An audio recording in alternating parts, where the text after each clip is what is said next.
નમસ્કાર મિત્રો. આજે સીધો ને સટમાં જરા હટકે આપણે એક વિષય લઈ રહ્યા છીએ.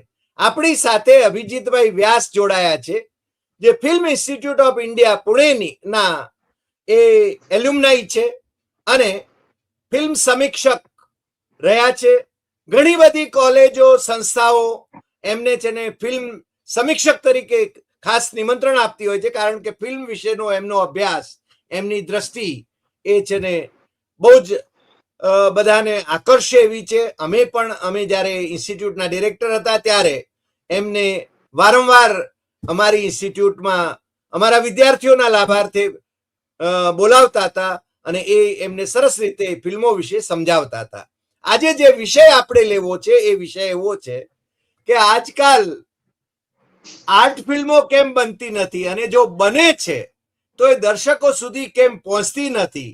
આ પ્રશ્ન છે ને મારો સીધો અભિજીતભાઈને છે, અને અભિજીતભાઈ આપનું સીધું ને સટમાં સ્વાગત છે. અને આપ આના વિશે આપનો અભિપ્રાય, કારણ કે આપ તો ખૂબ અભ્યાસી છો ફિલ્મ જગતના, એટલે આપ જે કંઈ કહો એ અધિકૃતપણે આપણી સમક્ષ આવે છે, દર્શકો સમક્ષ આવે છે, એટલે આપને અનુરોધ છે કે આપ એના વિશે વાત કરો. અભિજીતભાઈ. નમસ્કાર સાહેબ. ફિલ્મ વિશે એવું છે સાહેબ કે આપણે ત્યાં જ્યારે નવી ફિલ્મની શરૂઆત થઈ 65-66ની સાલ, 66 પછી ભુવન સોમ આવ્યું સૌથી પહેલું, અને એક ન્યૂ વેવ એવું કહેવાથી આખી મૂવમેન્ટ શરૂ થઈ. એટલે ત્યારે એ નવું હતું, ફિલ્મ ફાઇનાન્સ કોર્પોરેશને ફાઇનાન્સ કરેલું અને પ્રોડક્શન શરૂ થયું હતું, એક નવો વિચાર હતો. તો શરૂઆતમાં એ બધું ન્યૂ વેવ તરીકે ઓળખાતી કેટલીક ફિલ્મો બની. મૃણાલ સેન, બીજા કેટલાક દિગ્દર્શકો હતા જેમણે એ પ્રકારની ફિલ્મોનું સર્જન શરૂ કર્યું. પણ પછી ન્યૂ વેવનો અર્થ બદલાય છે. ફિલ્મો તો સારી જ બને છે, કલાત્મક બને છે, બનવા માંડી હતી, પણ પછી એને ન્યૂ વેવ તરીકે ઓળખાવાને બદલે એને સમાંતર ફિલ્મ, જેને પેરેલલ સિનેમા કહેવાય છે, એવી સિનેમા તરીકે એને ઓળખાવું પસંદ કર્યું. અને એ ખાસ તો શ્યામ બેનેગલ જ્યારે આવ્યા અને એમણે ફિલ્મનું સર્જન શરૂ કર્યું, એ પછી આ ટ્રેન્ડ વધુ મજબૂત થયો, જેને પેરેલલ સિનેમા તરીકે ઓળખવા લાગ્યા લોકો. હવે પેરેલલ સિનેમા શા માટે કહેવાનું કે ન્યૂ વેવ જે શબ્દ હતો ને એ બહુ થોડો વખત જ ચાલ્યો ને કેટલીક ફિલ્મોને જ એ લોકો ન્યૂ વેવ તરીકે ગણે છે. તે ઉપરાંત ન્યૂ વેવ એક ઇટાલિયન શબ્દ હતો, કારણ કે ત્યાંનો જે પ્રભાવ હતો ફોરેનની ફિલ્મનો, ઇટલી ને ફ્રાન્સની જે ફિલ્મનો, એનો પ્રભાવ સીધો આપણા દિગ્દર્શકો ઉપર પડેલો. અને જે નવા દિગ્દર્શકો હતા એમણે એની કેટલીક નકલો પણ કરી, એવું નથી કે નથી કર્યું. એના ખૂબ પ્રભાવમાં હતા. ગોદાર્દ, ટ્રુફો, એવા બીજા ઘણા કલાકારો દિગ્દર્શકો હતા ફ્રાન્સના અને ઇટલીના, મિકેલેન્જેલો, આંતોનિયો, લિયોનાર્ડ, આપણે પેલો વિટોરિયો દ સિકા, આ બધા દિગ્દર્શકોના પ્રભાવમાં હતા. અને જે પહેલી ફિલ્મ બાઇસિકલ થીવ્સ વિટોરિયો દ સિકાએ બનાવી અને જે નિયો રિયાલિઝમનો જે પ્રભાવ આપણા ઉપર પડ્યો, અને આખા સિનેમા જગતમાં, આમ તો એ બિમલ રોયથી શરૂ થાય છે, તમે જો 9 વીઘા જમીન, ત્યારથી એ નિયો રિયાલિઝમ આપણું ત્યાં આવ્યું છે. પણ ક્રેડિટ સત્યજીત રાયને ગઈ. સત્યજીત રાયે 1956માં પથેર પંચાલી બનાવ્યું અને એ ખૂબ પ્રસિદ્ધ થયું વિશ્વમાં, અને એના કારણે આપણે ત્યાં પણ પ્રસિદ્ધ થયું. અને સત્યજીત રાયે જે એક આખી ઇમેજ બનાવી, એને કારણે જે નિયો રિયાલિઝમનો જે પ્રભાવ જોવા મળ્યો, એટલે એ સમયે ઋત્વિક ઘટક, મૃણાલ સેન પણ એ સમયે 56, 57, 58ની સાલમાં જ એમની ફિલ્મો આવવી શરૂ થઈ હતી. એટલે આ પેરેલલ ગાળો છે સત્યજીતનો, ઋત્વિક ઘટકનો, મૃણાલ સેનનો, આ બધાએ સાથે ફિલ્મો શરૂ કરી. પણ જેની ક્રેડિટ મળી, જેને કહેવાય, એ આમની હતી, સત્યજીત રાયને મળી. અને પછી એક નિયો રિયાલિઝમ શરૂ થયું. અને એ પછી ખાસા 10 વર્ષ પછી હિન્દીમાં આ એક ટ્રેન્ડ નવો આવ્યો, જેને ન્યૂ વેવ તરીકે ઓળખવામાં આવ્યો, અને એ મૃણાલ સેનથી શરૂ થયો. અને એ પહેલા નહોતી ફિલ્મ બનતી એવું નહોતું. ઋષિકેશે પણ કેટલાક પ્રયોગો કર્યા. બિમલ રોય તો હતા જ, 9 વીઘા જમીન તો આપણી સામે છે જ. એ ઉપરાંત પણ 2-4 નાના નાના પ્રયોગો થયેલા. પેલા સુનિલ દત્તે યાદે કરેલું, આખી ફિલ્મમાં એ એકમાત્ર હીરો, બીજો કોઈ કલાકાર જ નહીં, અને એમણે વ્યક્ત કરી આખી ફિલ્મ. બહુ સરસ એક્સપેરિમેન્ટ હતો. પણ આવા એક્સપેરિમેન્ટો ખાસ ચાલ્યા નહોતા.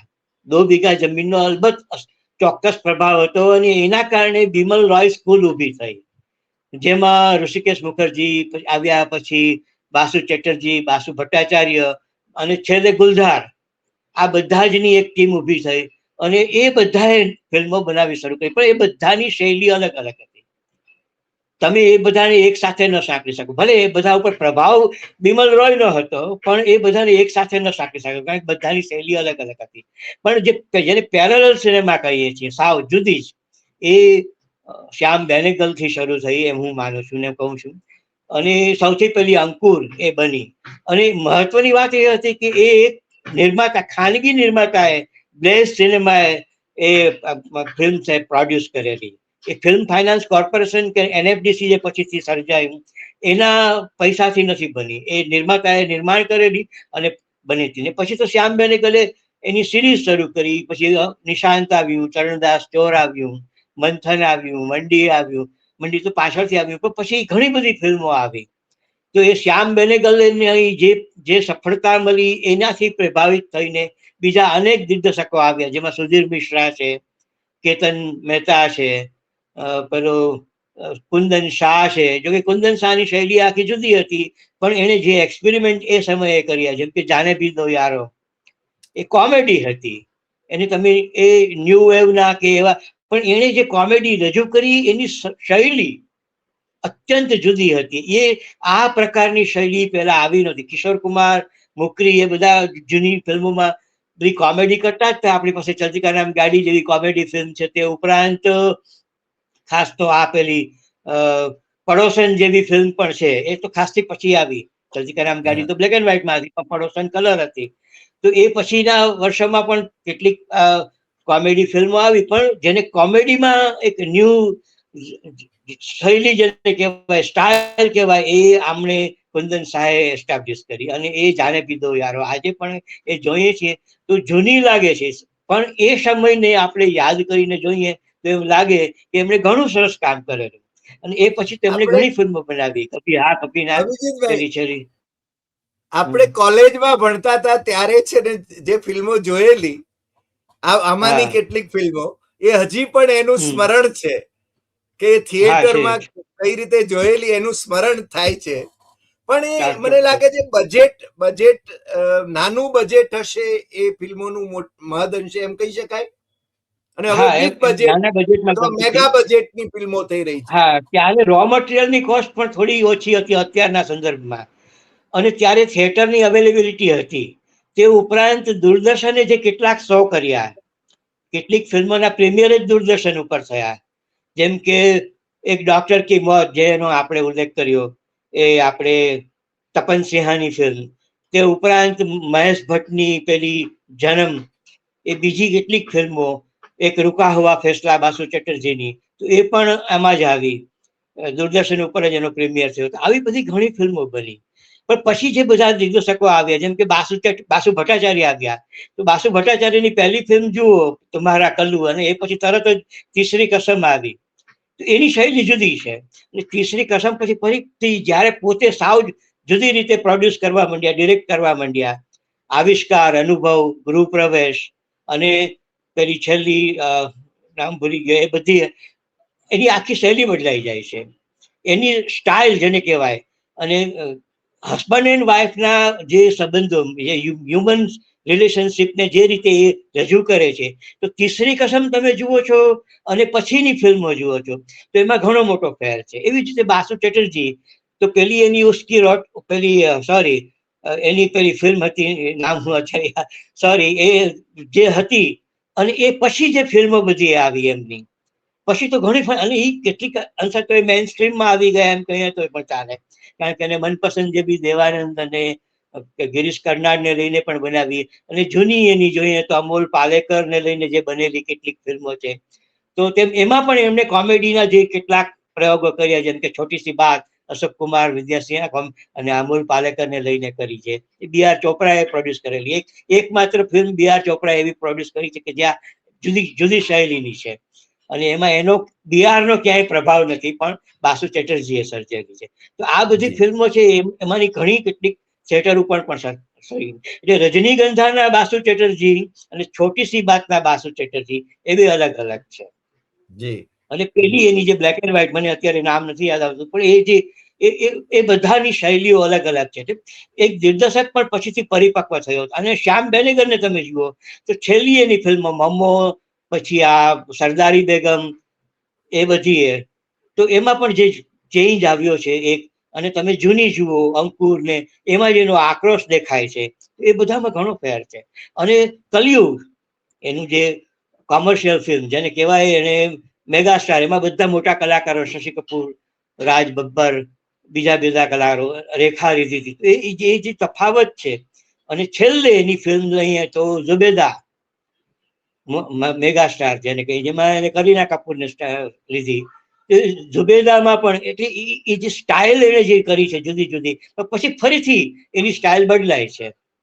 તો આ જે પરિવર્તન સતત દિગ્દર્શકમાં આવે છે એ જોવાનું રહે છે. અને તે ઉપરાંત સુધીર મિશ્રાની ફિલ્મો જુઓ, ધારવી આવી, બીજી પણ આવી, યહાં સે ઉસ શહેર કા દેખો, પછી બીજા કેટલાક દિગ્દર્શકોએ પણ ફિલ્મો બનાવી. અને આપણા ગુજરાતી દિગ્દર્શકો જે બે એક જ ફિલ્મ બનાવી છે, સંજીવ શાહે, એ ગુજરાતીમાં બનાવી કે હું હુંસી લાલ, એનો પ્રીમિયર પણ દૂરદર્શન ઉપર થયો હતો. પણ કેતન મહેતાએ સાતત્યપૂર્ણ કેટલીક ફિલ્મો બનાવી, ભવની ભવાઈથી શરૂ કરી, અને પછી પહેલી ફિલ્મ આમ તો એની હોલી હતી, ભવની ભવાઈ પછી આવી, અને પછી એ બધી ફિલ્મો સર્જાઈ.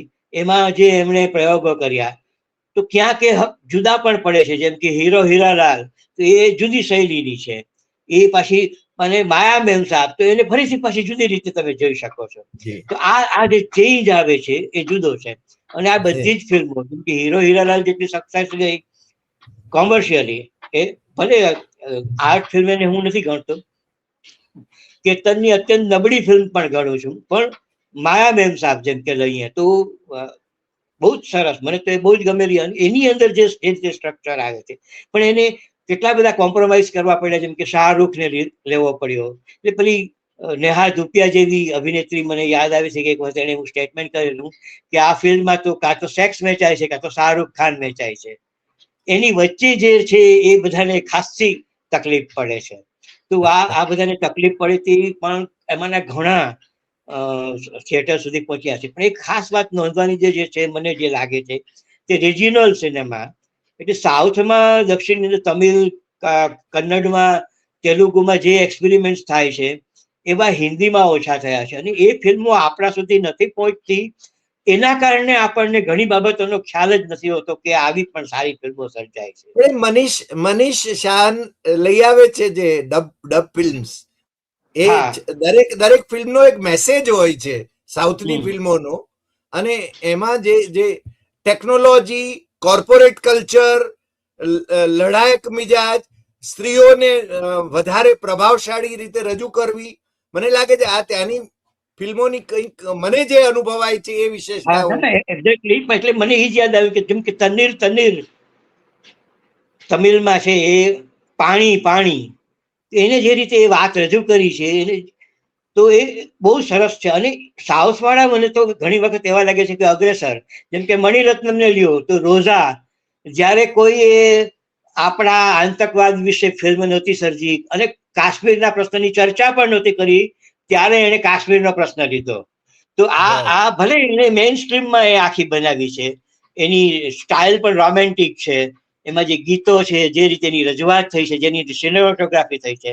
એ પછી આવ્યું દિલ છે, તો એમાં એને મણિપુરનો પ્રશ્ન લીધો છે, આપણે ઈસ્ટર્ન ઇન્ડિયાનો, કે ત્યાં જે આતંકવાદ છે, ત્યાંના લોકોના જે પ્રશ્નો છે.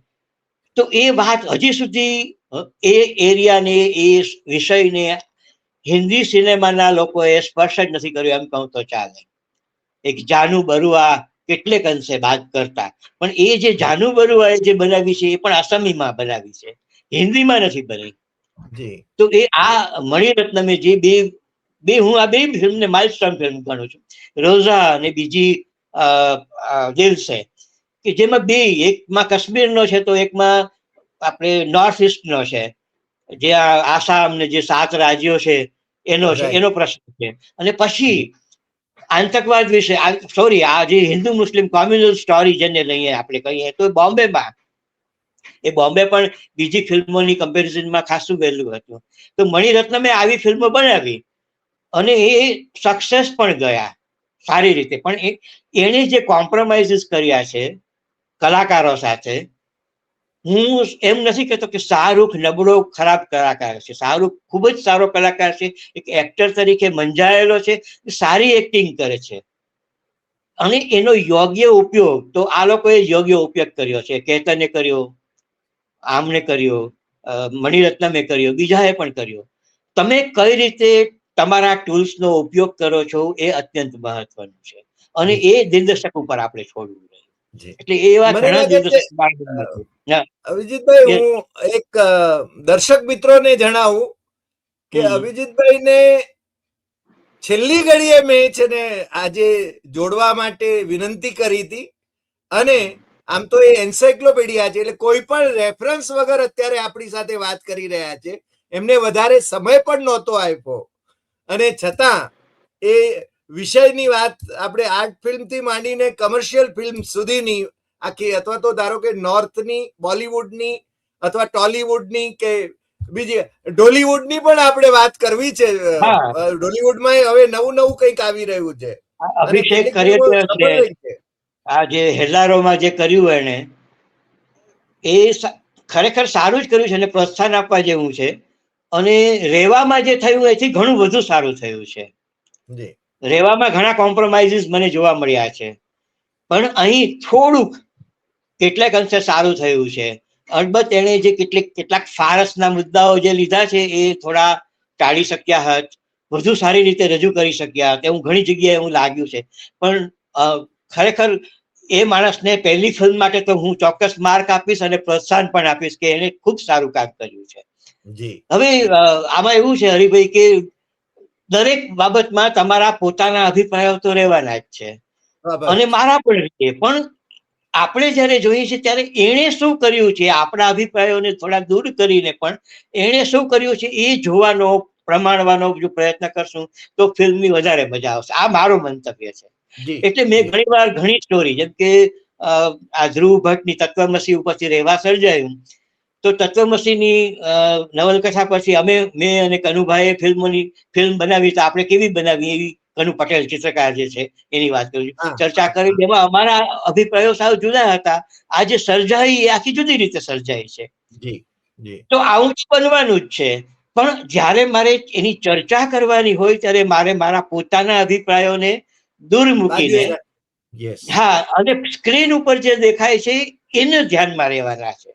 આ વસ્તુ ઘણા લોકો ભૂલી જાય છે. આપણા લેખકો પણ આ વસ્તુ ખાસ તો ભૂલી જાય છે, અને એટલે બધા કહેતા હોય છે કે મારી કૃતિનો સત્યનાશ કરી નાખ્યું. નહીં, એવું નથી. આ બંને માધ્યમો અલગ અલગ છે, અને એને એ માધ્યમની દ્રષ્ટિએ જોતા શીખો.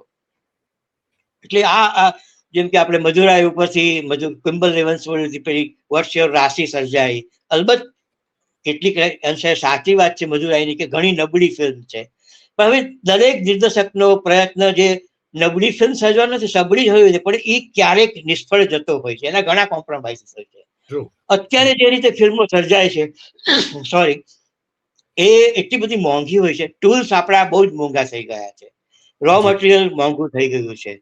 ખાસ તો હવે ડિજિટલ યુગ આવી ગયો છે, એટલે એ રીતે જે કોસ્ટ છે એમાં ફેર પડ્યો છે. પણ તમે કોઈ સારા કલાકારને હાયર કરવા જાઓ તો અત્યંત ખૂબ પૈસા ચૂકવવા પડે છે, અને ફિલ્મના બજેટનો મોટા ભાગનો પૈસો આવા બધા પાછળ જાય છે.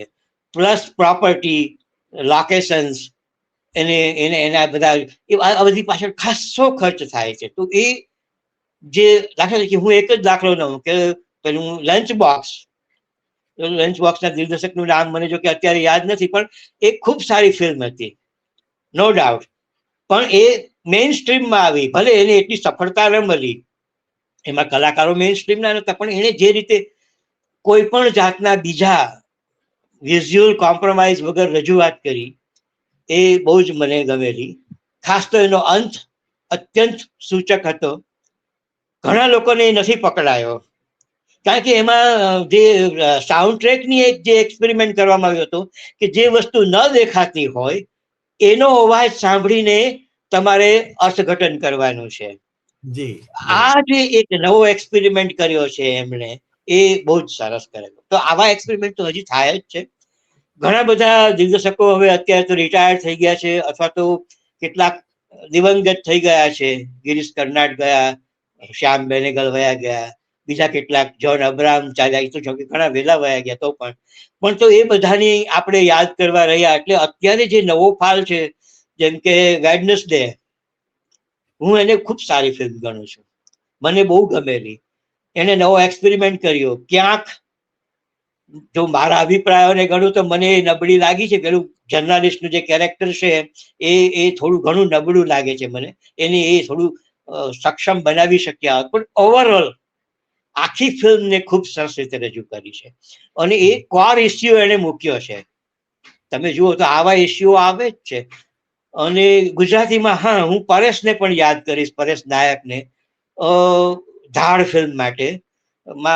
એમની બચારાની કમનસીબી એ કે એને પ્રશંસા, પૈસા અને પબ્લિસિટી કઈ જ ન મળ્યું. પારિતોષિક રાજા જયંત ખત્રીની કે હા, જયંત ખત્રીની વાર્તા પરથી બની ખૂબ સારી ફિલ્મ બની હોવા છતાં એ એવા ટાઈમે રજૂ થઈ, એક તો ખૂબ મોડી રજૂ થઈ એટલે, અને ખાસ સક્સેસ ન ગઈ એટલે એને પ્રશંસા પણ ન મળી. ખૂબ મોડી રજૂઆત થઈ, 9 વર્ષ પછી રિલીઝ થઈ, એટલે પારિતોષિકો પણ ન મળ્યા અને આર્થિક રીતે એટલે પૈસા પણ ન મળ્યા.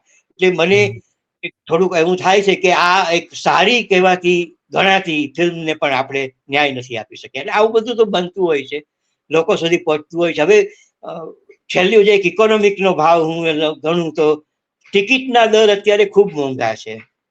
કોઈ પણ ફિલ્મ જોવા જાઓ તો આજે મલ્ટીપ્લેક્સની અંદર 200 રૂપિયાથી માંડીને 500-700 રૂપિયા સુધીની ટિકિટ હોય છે. 2 જણા એક કપલ જોવા જાય તો 1000-1200-1500 નો ખર્ચ થાય છે. પાર્કિંગ, તમે કંઈક નાસ્તા પાણી કરો, કઈ નહીં તો પાણી પીવો, આ બધા પાછળ જે કોસ્ટ થાય છે એ દર્શકને પણ મોંઘી પડે છે. એટલે પણ લોકો ઓટીટી પ્લેટફોર્મ તરફ વળ્યા છે. અને ઓટીટી પ્લેટફોર્મ પર પણ હવે કેટલીક સારી ફિલ્મો બને જ છે. જે આની ત્રિભંગ, હા, એ આપણી પેલી તન્વી આઝમીની લેખિકા તરીકેની ભૂમિકા છે, અને કજોલ ડાન્સર તરીકેની પુત્રીની ભૂમિકા, એક્ઝેક્ટલી જ નામ છે, એ પણ સારી છે. અભિજીતભાઈ, આપણે ઓટીટી પ્લેટફોર્મની ફિલ્મો વિશે પાછી બીજા એપિસોડમાં વાત કરવાના છે. જસ્ટ મને યાદ આવ્યું કે સારું થયું. પ્રેક્ષક જે વળ્યો છે એના ઘણા કારણો છે. કારણ કે કોસ્ટ, અત્યારે જે મટીરિયલ કોસ્ટ જે રીતે જે વધી રહી છે એ બધાને અસર કરે છે. સામાન્ય માણસને તો બહુ જ અસર કરે છે. જેમ કે મેં છેલ્લા 1 વર્ષથી એક થિયેટરમાં ફિલ્મ નથી જોયું.